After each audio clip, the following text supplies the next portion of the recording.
तो स्टूडेंट जो है आज डे 24 है और नया यूनिट शुरू हो गया है मैग्नेटिक इफेक्ट ऑफ करंट।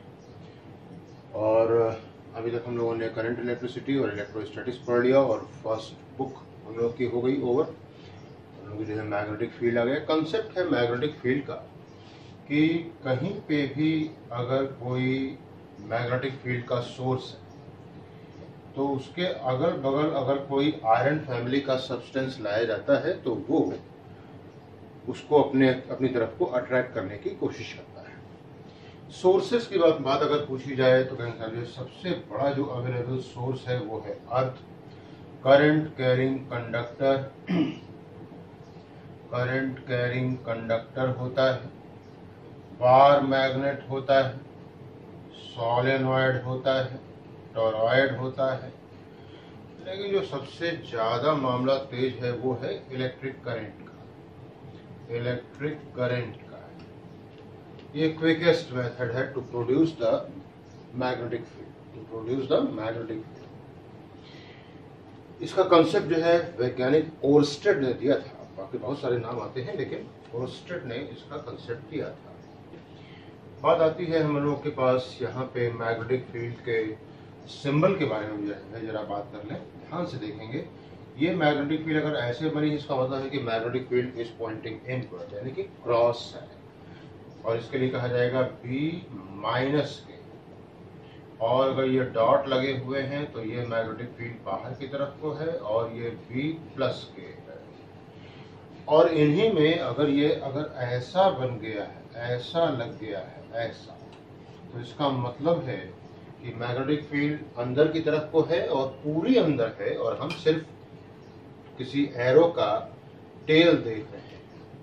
और अगर यही सिंबल ऐसा हो गया है तो इसका मतलब है कि मैग्नेटिक फील्ड पूरी फिर से अंदर है and we are observing tip of the arrow.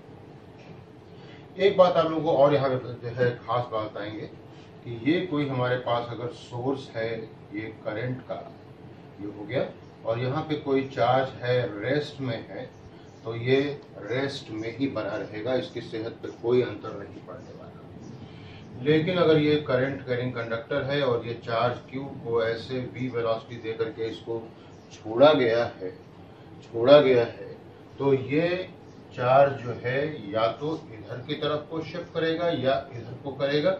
इसको लैटरल डिस्प्लेसमेंट कहते हैं।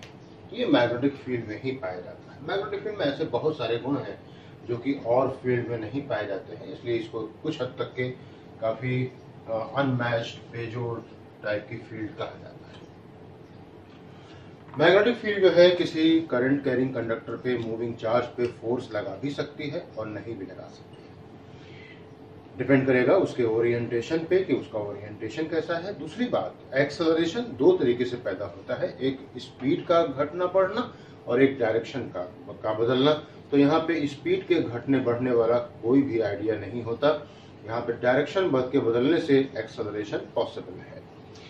इसका मतलब ये हो गया कि मैग्नेटिक फील्ड जो है न तो काइनेटिक एनर्जी को बढ़ा सकता है और न ही ये घटा सकता है। ख्याल रहे इन बातों का।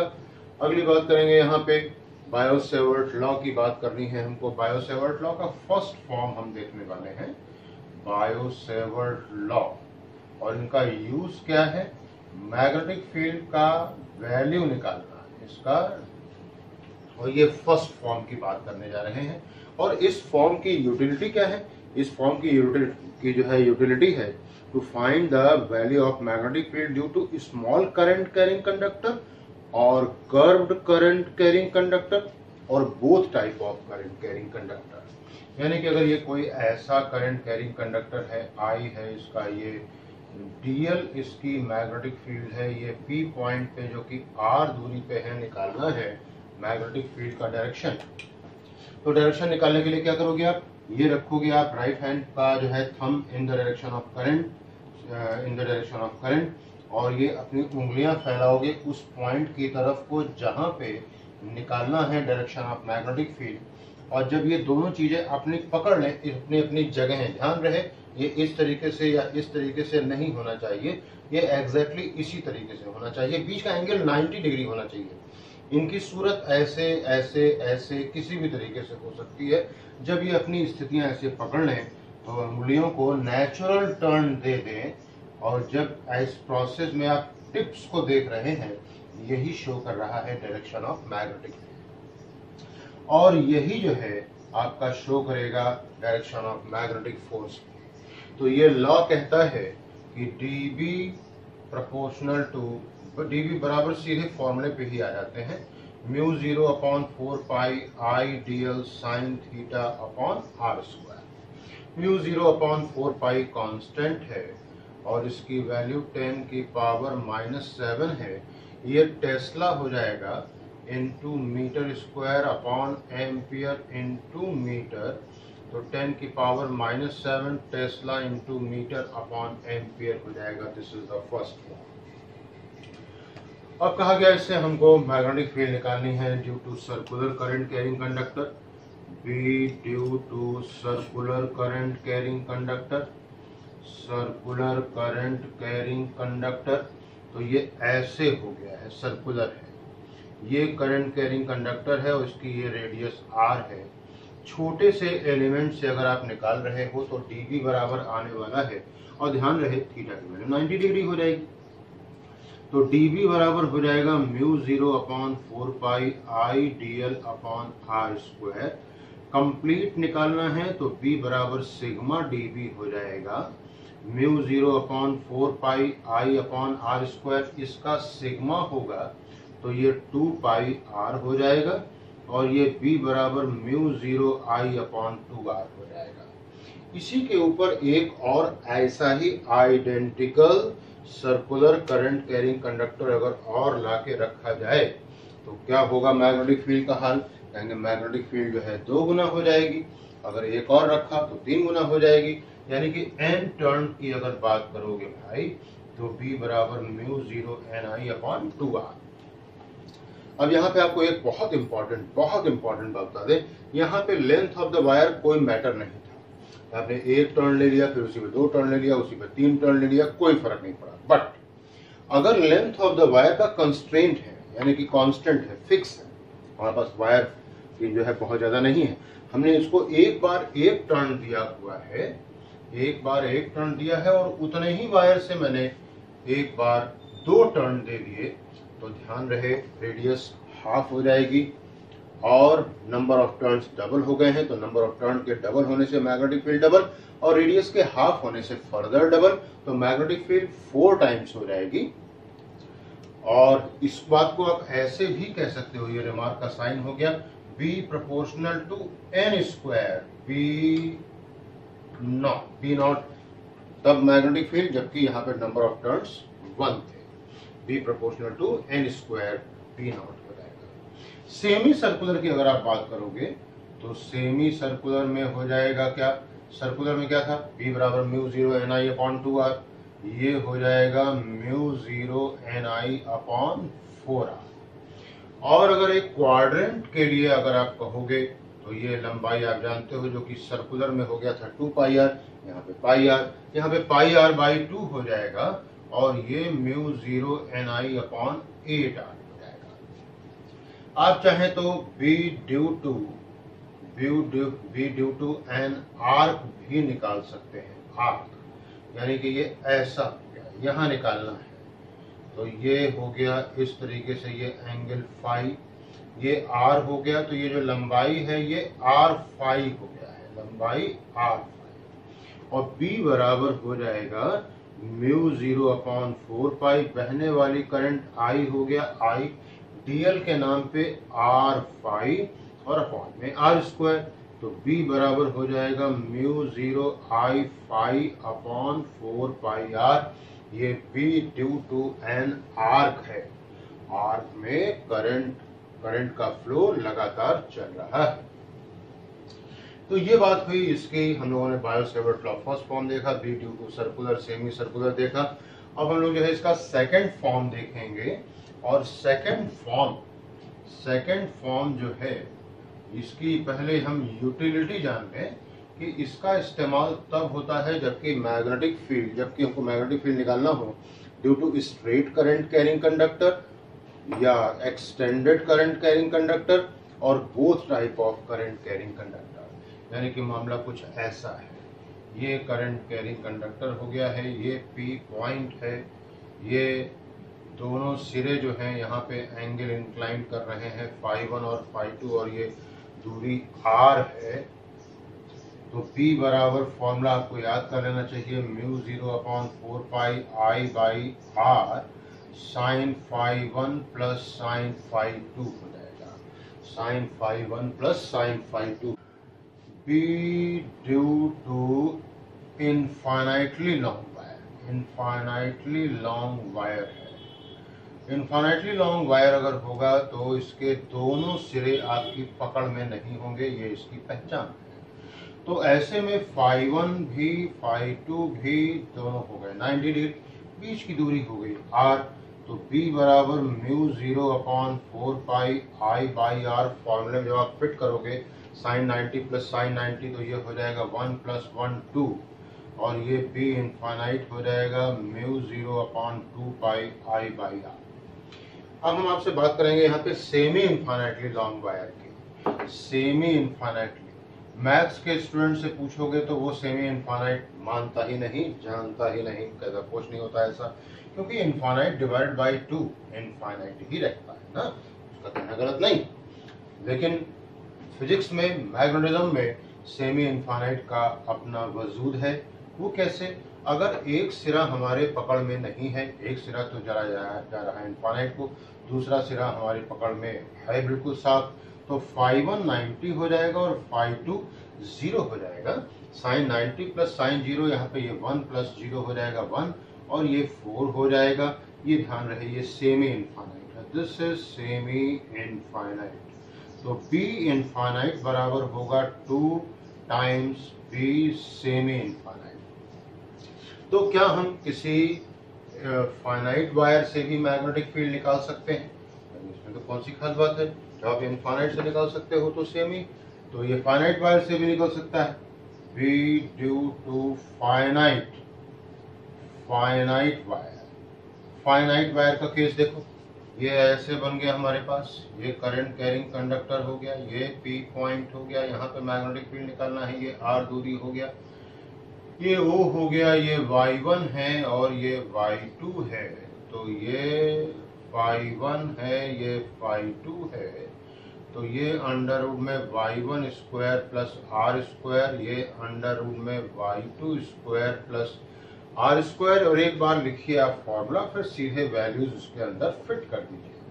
μ0/4 pi I by r sine φ1 plus sine φ2, तो B बराबर μ0/4 पाई I रहा, R रहा, साइन φ1 परपेंडिकुलर अपॉन हाइपोटेन्यूज, ऐसा हो गया, प्लस y2 अपॉन अंडर, क्या होता है साइन थीटा, क्या होता है perpendicular upon hypotenuse, y2 square plus r square.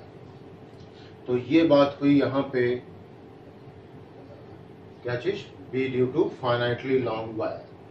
अब बात आती है यहाँ पे force on moving charge and force on current carrying conductor के लिए।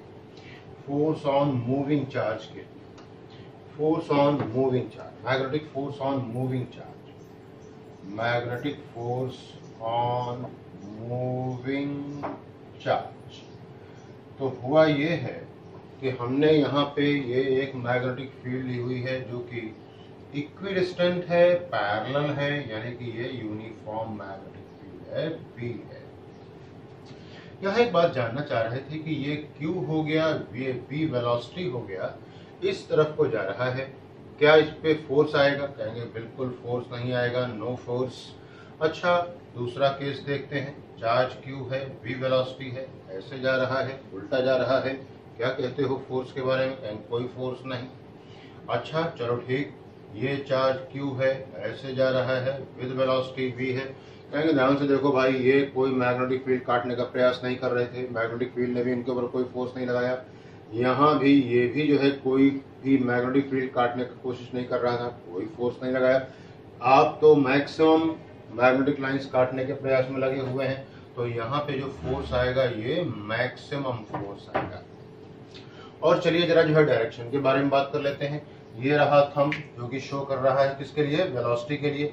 ये शो कर रहा है किसके, मैग्नेटिक फील्ड के लिए। हथेली के बाहर जाता हुआ नॉर्मल अंदर को will show the direction of force. तो यहाँ पे ये F बराबर जो आता है वो q we B sine theta आता है। अब ये साइन थीटा कहाँ से आ गया भाई, कहेंगे ये देखो क्यू है, वी वेलोसिटी से चल रहा है, ये वेलोसिटी और मैग्नेटिक फील्ड के बीच का एंगल थीटा है। यहाँ पे इसका एक resolve part V cos theta, एक resolve part V sine theta. V cos theta की वजह से तो कोई फोर्स आया नहीं है, वी साइन थीटा की वजह से फोर्स आया। F बराबर क्यू वी साइन थीटा हो गया। ध्यान रहे ये लॉरेंट्ज फोर्स नहीं होता है। Lorentz force is the combination of magnetic force and electrical force. तो F लॉरेंट्ज जो आएगा वो होगा F electrical plus F magnetic. तो ये Q टाइम्स E हो जाएगा plus Q times V cross B हो जाएगा। F बराबर Q we B sine theta को अगर वेक्टर फॉर्म में आप लिखना चाहेंगे तो F बराबर Q times V cross B हो जाएगा। यहाँ पे आप चाहें तो अपने वेक्टर के लॉज भी लगा सकते हैं। ये I है, ये J है, ये K है, तो I क्रॉस J हो जाएगा K, J क्रॉस K हो जाएगा I और K क्रॉस I हो जाएगा J। ये नियम भी आप लगा सकते हैं। ये लॉरेंट्ज फोर्स हो गया। अब अगली बात, किसी इलेक्ट्रोमैग्नेटिक फील्ड के घेरे में एक चार्ज पार्टिकल को हमें ले जाना है और चार्ज पार्टिकल को अनडेविएटेड निकलना है, अनडेविएटेड निकलना है। तो ध्यान रहे F लॉरेंट्ज हो जाना चाहिए क्या, 0। तो ये F इलेक्ट्रिकल और F मैग्नेटिक, F इलेक्ट्रिकल और F मैग्नेटिक इस तरीके से होने चाहिए। क्या मतलब हुआ, यानी दोनों का मैग्नीट्यूड होना चाहिए बराबर और दोनों का डायरेक्शन होना चाहिए अपोजिट। इस तरीके से ये क्यू ई बराबर minus q v cross B हो जाता है, ऐसा हो जाता है। और ई बराबर माइनस का वी क्रॉस बी हो जाता है। यानी कि velocity vector, magnetic field vector, electric field vector तीन के तीनों को होना ही चाहिए एक दूसरे के परपेंडिकुलर, तीनों को होना चाहिए एक दूसरे के परपेंडिकुलर। और रही बात मैग्नीट्यूड ऑफ द वेलोसिटी की, तो v बराबर होना चाहिए जरूर E अपॉन b। ध्यान रहे ratio of electric field and magnetic field is called as the velocity of the charge particle. तो ये बातें हुई हमारे पास फोर्स ऑन मूविंग चार्ज के लिए। और अब बात आती है हमारे पास force on current carrying conductor के लिए। Magnetic force on current carrying conductor, यानी कि कोई कंडक्टर है उसके ऊपर फोर्स निकालना है। Magnetic force on current carrying conductor, current carrying conductor. तो इसके लिए कहा जाएगा, फिर से एक बार हमने ऐसे रखा है, एक ये मैग्नेटिक फील्ड है, इक्विडिस्टेंट है, पैरेलल है, यानी कि मैग्नेटिक फील्ड यूनिफॉर्म है। और इसमें मैंने रख दिया है एक कंडक्टर ऐसे, और इस कंडक्टर में ड्रिफ्ट करने वाले हैं खूब सारे इलेक्ट्रॉन जो कि ड्रिफ्टिंग पोजीशन में हैं।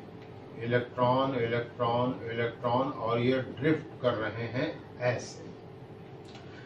यहाँ पे number of electron per unit volume हमें दे रखा गया है n है, और इसका लंबाई हमने मान रखा है l है, एरिया a है। n हमने माना हुआ है number of electron per unit volume. तो यहाँ पे टोटल नंबर, यहाँ पे EVD हो गया, तो ये कहा गया n बराबर हो जाएगा capital N upon A into L। तो कैपिटल N बराबर N into A into L हो गया। फोर्स ऑन ईच इलेक्ट्रॉन कहा जाए, फोर्स ऑन ईच इलेक्ट्रॉन कहा जाए तो QVB साइन थीटा भी हम लोगों ने पढ़ा था, तो ये EVD V साइन थीटा हो गया। Q की जगह पे E, v की जगह पे vd v रहा, sin थीटा रहा। ये टोटल नंबर ऑफ इलेक्ट्रॉन्स हो गए। तो नेट फोर्स कैसे आएगा? कहेंगे F not into capital N कर दीजिए, E VD B sine theta into N into A into L। Current electricity की एक बात मैं आप लोग को यहाँ बताना चाह रहा था। Q बराबर होता है NEAVD इंटू T, I बराबर होता है NEAVD Q अपॉन T कर दीजिए, और J बराबर कर दीजिए तो NEVD हो गया। अब यहाँ देखिए NEAVD I है, तो F बराबर IBL साइन थीटा हो गया, और वेक्टर फॉर्म में लाएंगे तो इसे I times DL cross B कहना पड़ेगा। DL is the length of the element which is very very small. अब बात आएगी बच्चों हम लोगों के पास पढ़ने के लिए motion of charge particle in magnetic field, और साथ में आएगा साइक्लोट्रॉन के बारे में। तो इसमें दो केस आ रहे हैं। अगर चार्ज एंटर करता है पैरेलल टू मैग्नेटिक फील्ड तो ये मैग्नेटिक फील्ड बनाई हुई है पॉजिटिव एक्स एक्सिस की तरफ। ये charge Q v not velocity से एंट्री किया है, ये चार्ज क्यू v वेलोसिटी से एग्जिट किया। पाथ जो यहाँ पे बनेगा वो स्ट्रेट लाइन है, और ये केस सेकंड में चार्ज एंटर कर रहा है परपेंडिकुलर टू मैग्नेटिक फील्ड, तो यहाँ जो रास्ता बन रहा है वो है सर्कुलर। और यहाँ के बारे में एक बात और बता दें आपको कि ये मैग्नेटिक फील्ड मैंने पहले इतनी बनाई थी, यहाँ पे चार्ज को एंट्री दी तो ये लैटरल डिस्प्लेसमेंट शो करते हुए सेमी सर्कुलर पाथ बनाते हुए यहाँ तक के आ गया। अगर हमने यहाँ से इसके यहाँ तक के आने से पहले अगर इधर को मैग्नेटिक फील्ड एक्सटेंड कर ली तो ये कंप्लीट सर्कुलर पाथ शो करेगा, अदरवाइज शो ही नहीं करेगा, ये सेमी सर्कुलर पाथ बना करके निकल जाएगा। और क्या ये यहाँ पे, तो ये v नॉट बराबर b होगा, v नॉट स्क्वायर बराबर v स्क्वायर b होगा, हाफ एम से मल्टीप्लाई कर दिया तो ये भी आपस में बराबर होंगे। ये इनिशियल काइनेटिक एनर्जी बराबर फाइनल काइनेटिक एनर्जी होगा, चेंज इन काइनेटिक एनर्जी बराबर 0 होगा, वर्क डन 0 होगा, पावर जनरेटेड भी 0 होगा। यहाँ पे सवाल आया है जबकि चार्ज एंटर किया है परपेंडिकुलर टू मैग्नेटिक फील्ड, यहाँ पे हमको चाहिए होगा, चार्ज पार्टिकल को चाहिए होगा centripetal force will be provided by magnetic force. तो ये mv स्क्वायर बाई आर बराबर QVB, आर बराबर mv upon QV। R proportional to mv है, आर प्रोपोर्शनल टू v भी है, लेकिन कंबाइंड फॉर्म में कहेंगे तो आर प्रोपोर्शनल टू मोमेंटम कह दिया जाएगा। एरिया स्वेप्ट की बात की जाएगी तो एरिया बराबर पाई आर स्क्वायर है, तो ये आ रहा है। यहाँ पे इसको मोमेंटम स्क्वायर कहने की भूल ना करें, क्योंकि किसी भी वेक्टर का स्क्वायर स्केलर में कन्वर्ट हो जाता है, ये मैंने वेक्टर वाले वीडियो में बताया।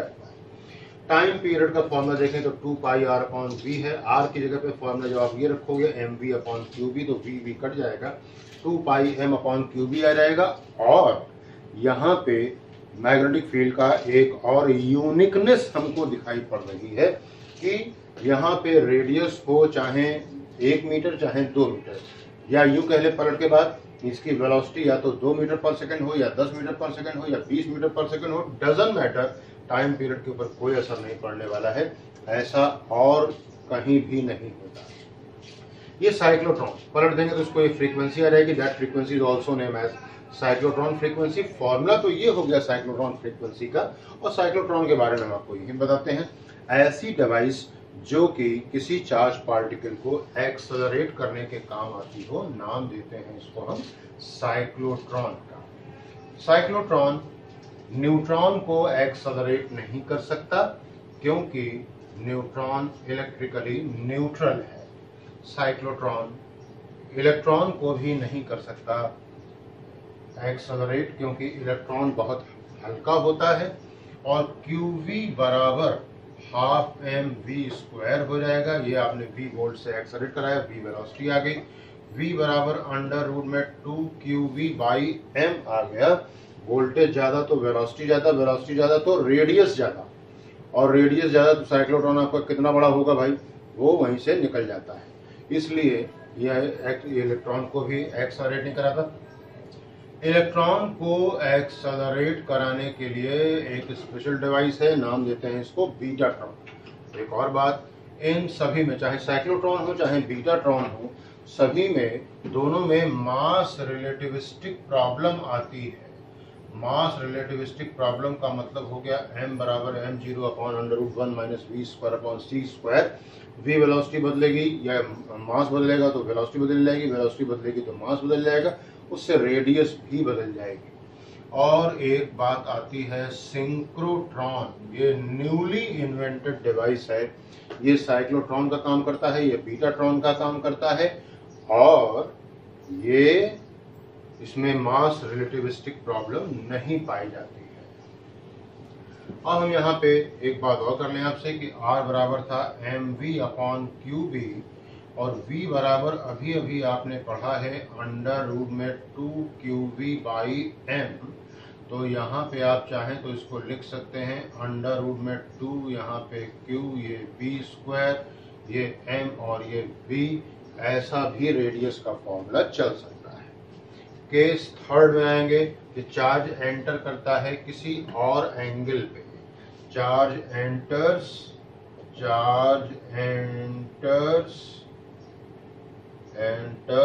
At any other angle. तो यहाँ पे देखा जाए क्या होगा, ये कोई हमारे पास हो गया मैग्नेटिक फील्ड। मैग्नेटिक फील्ड में जो कि फिर से हमने पैरेलल बनाई है, इक्विडिस्टेंट बनाई है, और ये चार्ज q को v वेलोसिटी से थीटा एंगल पे एंट्री दे दी है। नतीजा क्या होगा, कहेंगे नतीजा ये देखिए, ये v cos थीटा, ये v sin theta. v cos theta प्रभावशाली हो तो ये आगे ले जाएगा, v sin थीटा प्रभावशाली हो तो ये इसको चक्कर में घुमाएगा। दोनों ही प्रभावशाली हैं, इसलिए इनको ऐसे चलना ही होगा। ये P1 हो गया, ये P2 हो गया, ये बीच की दूरी को पिच कहते हैं। दो लगातार सर्कल के बीच में, आइडेंटिकल पॉइंट के बीच में शॉर्टेस्ट सेपरेशन पिच कहलाता है। तो यहाँ पे T बराबर जो आएगा वो 2 पाई r upon v sine theta हो जाएगा, और पिच बराबर v cos theta into t हो जाएगा। तो v cos थीटा इंटू 2 पाई r upon v sine theta, और ये हो जाएगा 2 पाई r cot थीटा। और ये जो पास जो बना है इसको हेलिकल भी कहते हैं और इसको स्पाइरल भी कहते हैं। ये बात हुई हमारे पास चार्ज पार्टिकल के एंट्री के कितने रास्ते, एक पैरेलल, एक परपेंडिकुलर और एक एट एनी अदर एंगल। और एम्पियर्स लॉ की बात आती है, ये हमारा सेकंड लास्ट टॉपिक है आज का, एम्पियर्स लॉ। इसका कहना है कि ये अगर हमारे पास कोई करंट कैरिंग कंडक्टर है I, P पॉइंट पे मैग्नेटिक फील्ड निकालनी है, तो यहाँ पे हमको लाइन इंटीग्रल लेना होगा। लाइन इंटीग्रल, ये BDL बराबर म्यू 0I, और ये जो सरफेस बना है it is called as Amperian surface. Amperian surface, अगर ये हमारे पास कोई ऐसा है, ये करंट है I1, ये करंट है I2, ये करंट है I3, और कहा गया इसका एम्पियर्स लॉ का फॉर्मूला बना कर दिखा दीजिए। कहेंगे ये देखो भाई, VDL बराबर म्यू 0। अब यहाँ पे आप देख सकते हैं कुछ करंट अंदर है, कुछ करंट बाहर है। अब आपकी मर्जी है, आप जिसको चाहे प्लस और जिसको दूसरे वाले को माइनस कर दे, तो I1 plus I2 minus I3 हो जाएगा। दिस इज एम्पियर सर्क्यूटल लॉ, और ये मैग्नेटिज्म में इलेक्ट्रो के गॉस लॉ का काउंटर पॉइंट है। और हमारे पास लास्ट एक चीज आएगी, मैग्नेटिक टॉर्क के बारे में बात करनी है हमको। तो ये मैग्नेटिक टॉर्क आता कैसे है ये देखेंगे। हमारे पास ये कोई मैग्नेटिक फील्ड हो गई, मैग्नेटिक फील्ड में हमने रखा हुआ है एक रेक्टेंगुलर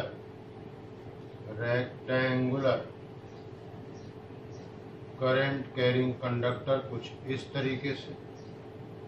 ये P, Q, R और S हो गया। ये करंट I, ये करंट I, ये करंट I, ये करंट I, ये करंट I हो गया है।